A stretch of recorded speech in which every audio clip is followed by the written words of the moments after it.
Today we're going to be talking about mental health and free will, where those lines cross, where they get a little bit blurred, and what do we really have control over while we're committing acts of violence. All right, so we're going to continue this conversation here with Rodney Hinton Jr. I made one of my most recent videos about him. He was a man in Cincinnati who allegedly killed a sheriff's deputy. Now, his son was killed during I believe a carjacking, shot and killed by a member of the police. I believe it was a Cincinnati Police Department.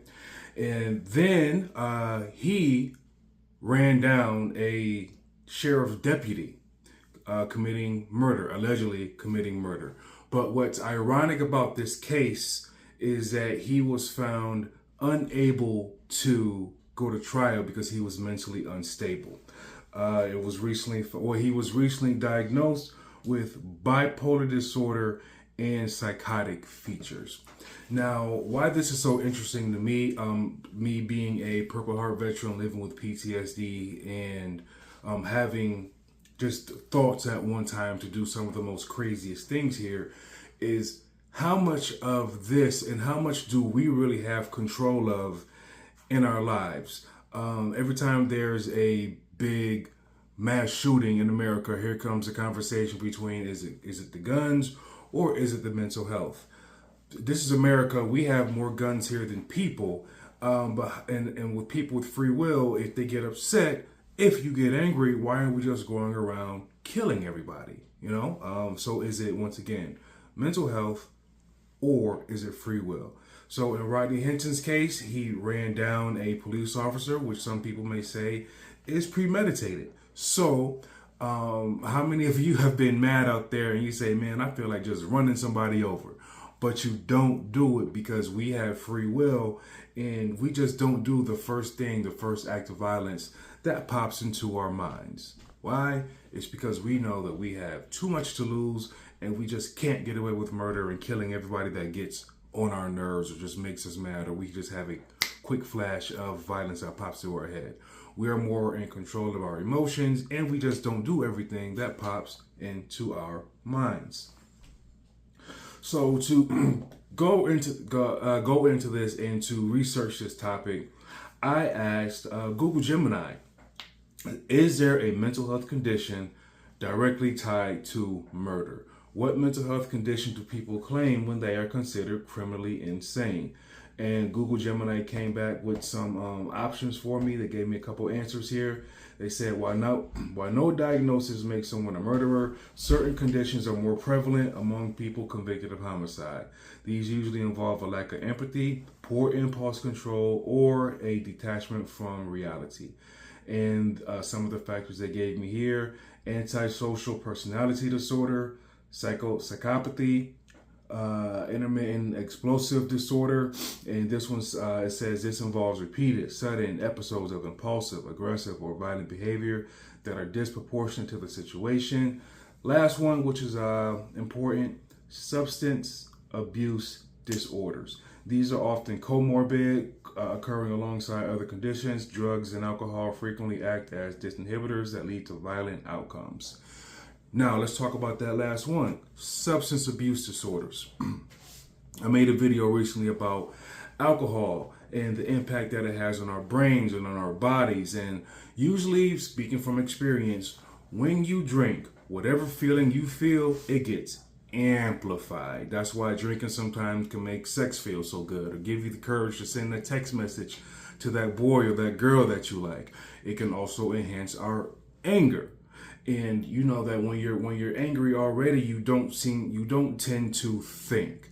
Now, it's called crashing out. Now you have a couple drinks and you just be in that, man, I wish somebody would move, and it gives you the courage to have certain acts of violence that you wouldn't have otherwise, or it takes away your ability to think and rationally. So in situations where you would rather be calm, not be upset, that alcohol is going to get in the way of your brain. It's going to make you crash out, do things that you wouldn't usually do in situations if you were sober. That's going to lead to my next slide here. Just to get scientific, I went to a Johns Hopkins University website here, got some information and a quote from this model, or a quote from the article that I read from, and I'll attach it down below. Because I went to college and I do my research, APA style papers, baby, come on. Now, this says that we now have a model for the unfortunate cognitive changes that humans with alcohol use disorder show. And right next to this, I have a slide that says how alcohol affects the brain. Now let's look at that cerebral cortex in your frontal lobe here. And it says loss of emotional control, reduced ability to learn new information, affected senses, blurred vision. That's cerebral cortex, loss of emotional control. Very, very big leading contributing factor to a lot of acts of violence. I know people who I've been in veterans court with who said, man, I got arrested for something that I don't even remember because I was so high or drunk. Because when we drink, that cerebral cortex, everything gets fuzzy. So you ever see them memes where they be like, man, these shots of Hennessy telling me that I can fight everybody in the bar, or these shots of Jose Cuervo telling me to send that text message to this pretty girl, this pretty boy that I've been liking for a long time. So that cerebral cortex, when you have that alcohol, or when you have these outside factors like the substance abuse disorder from the previous slide, that impacts you when you're already feeling a way that you're feeling, it makes those acts of violence, sometimes even murder, seem like a good idea because your judgment is blurred. And we seem to go back to our more primitive brains. I know that I do, at least, where very, very, very bad decisions, there's nothing that stops you. Even your brain, it's firing off too slow. It's not telling you that it's a bad idea until it's already done, until the act is already done. We're like almost going back to our caveman days where, hey, whatever comes to our mind, the front of our brain, that's what we're going to act on. That's what we're going to act on. And sometimes that includes murder. And even though we still have this free will, when we're drinking, it's like, okay, I'm going to do this because I feel like doing it. Our mental health is becoming impacted, and that cerebral cortex is telling us, go ahead and do it, and let's worry about the consequences later. Next slide that I have here, and which is a situation with Mr. Hinton's case, the criminally insane plea. Now, I recorded a video a long time ago with 2 state workers from the state of New York that work in psychiatric hospitals for people who have this criminally insane plea. So let's get into it here. In a legal sense, criminally insane is not a medical diagnosis, it's a legal status. To be found not guilty by reason of insanity, a defendant must usually prove they suffer from a mental disease or defect that made them unable to understand the wrongfulness of their actions at the time of the crime. Now, most common diagnosis for being found not guilty by reasons of insanity includes schizophrenia, bipolar disorder, having a maniac episode, which Mr. Hinton was diagnosed with, bipolar disorder with psychotic features. Now, once again, when it comes to that conversation, mental health versus free will, okay? If you're living with bipolar disorder, why aren't, some people may say, why aren't you just committing acts of violence all the time? Why are you doing things that may seem premeditated? If you don't know what you're doing, then should you be locked away all the time? And that's a good question when it comes to bipolar disorder, especially when you're having a maniac episode or in what they call a state of psychosis. It continues here. Schizoaffective disorder, post-traumatic stress disorder, PTSD, which is what I suffer from, and then dissociative identity disorder. But the PTSD is what I'm going to talk about with Mr. Patterson, Duine Patterson. He's a veteran that served in the Coast Guard, and down here in Atlanta, it was very big news. Him and his mom were looking for mental health help, and they couldn't get any from the VA. He went to the same VA that I go to down here in Decatur on Claremont Road to get his services. That VA has had a lot of problems there. There's been veterans who have been killed, who are suffering from a mental health episode at the VA. They installed a suicide fence, and now we have to park in a different side of the VA because there are veterans who were, I don't know if they were actually committing suicide at the VA, but veterans who were threatening to jump over the parking lot. So they installed a big fence, and now we have to park in a different parking lot at the VA down here in Decatur. But in Mr. Dion's case and Mr. Patterson's case, he was looking for help. He went to a doctor's office. He got turned away because he was late. He returned with the weapon, shot and killed the receptionist, shot 3 other people, and had half the city on lockdown. And this is something that when I read the news, man, I felt so bad for this dude. Not saying what he did was justified, but he was looking for the help. Because a lot of us, including myself, we know when we're not feeling okay because of that PTSD. You may be living in a flashback that may take you it may take you to a different place and not have you feeling like yourself for weeks at a time. I talked about my PTSD and what I went through, how getting shot by a sniper impacted me. And in one of my previous videos, I talk about hearing balloons pop and how hearing a balloon pop can mimic the sound of a rifle the day I got shot, and then how I become a hermit. And I have to play a game with myself called How Likely? How likely is it that I'm going to be transported back to Iraq and be facing that same sniper again? How likely is it that the sniper is in this apartment complex waiting to shoot and kill me, what I call finish the job? It's not likely, but in our heads, it feels real. And Mr. Duine Patterson, after getting arrested, he went to court, and under Georgia law, he will be evaluated by the Department of Behavioral Health within 90 days to determine if he has a substantial probability of attaining competency in the foreseeable future. If Patterson is later deemed competent, he will return to court for further proceedings. Should he remain incompetent, the department may retain him for continued treatment for an additional period of up to 9 months. So he has the same issue, kind of like Mr. Hinton had. He's not being found capable of going to trial, mentally incompetent. Well, PTSD is getting in his way. So some people may say he knew what he was doing when he committed this crime. But if he was going through a deep moment of PTSD, that's when the courts, in the conversation of free will versus mental health, they kind of clash.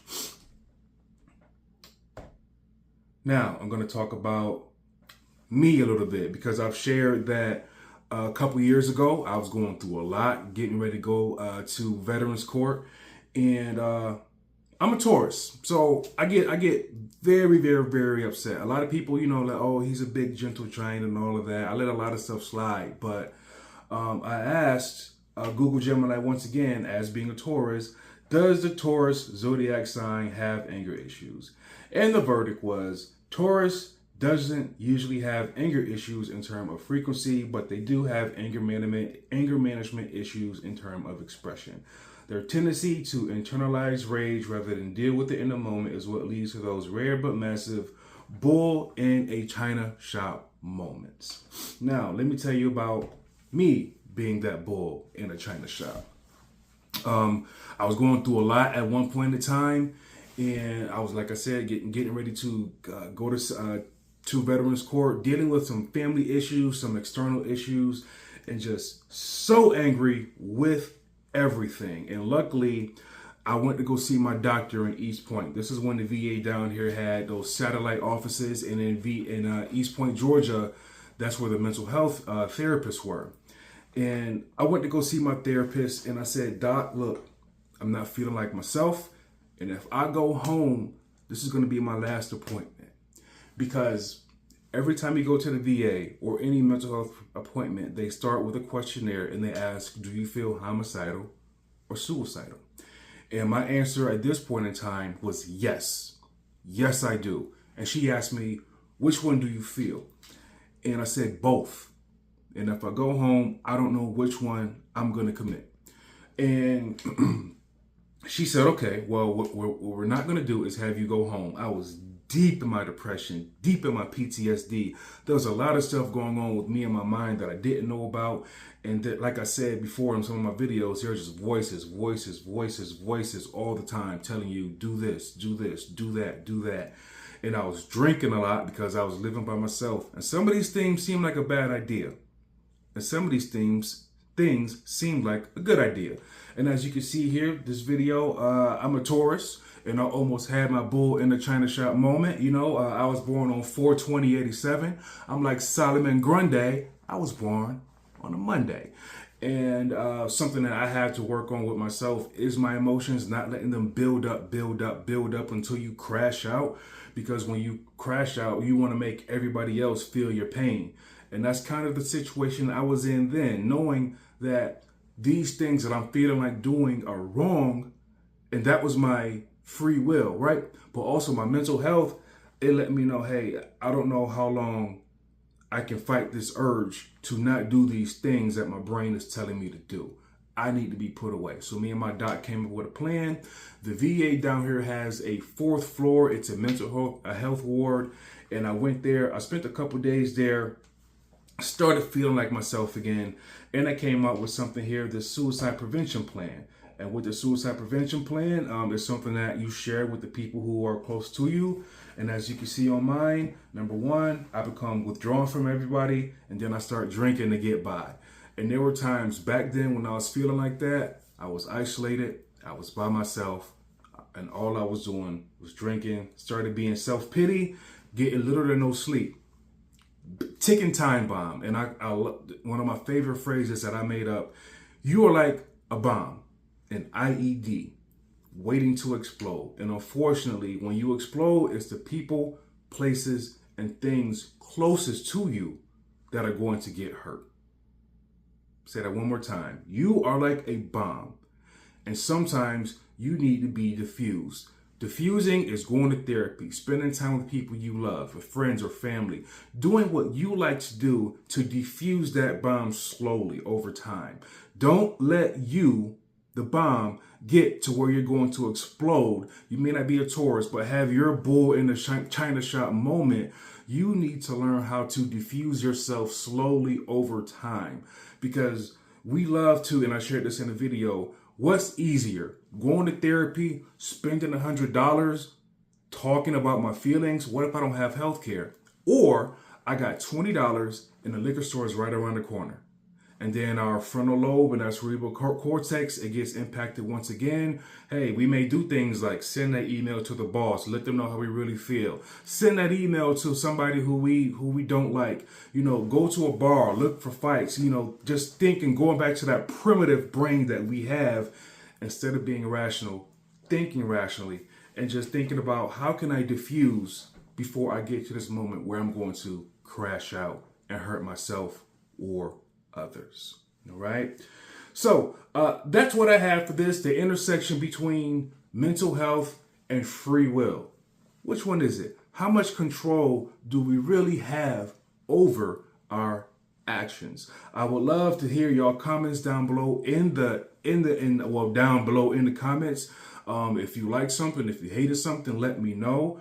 I'm going to do a little bit more longer videos like this too, because my content is to make sure that you learn something about mental health, and I love to share my lived experience and to help people learn, help people grow. And if you want to know more about me, what you should be doing is going to www.dkendrickjr.com. Bring me in for your organization or just have a talk with me down below in the comments. Once again, www.dkendrickjr.com. I hope you were entertained. I hope you watched the entire thing. Let me know what you like, what you didn't like. I will see y'all next time. Once again, www.dkendrickjr.com. Hopefully, we could talk about me talking for you.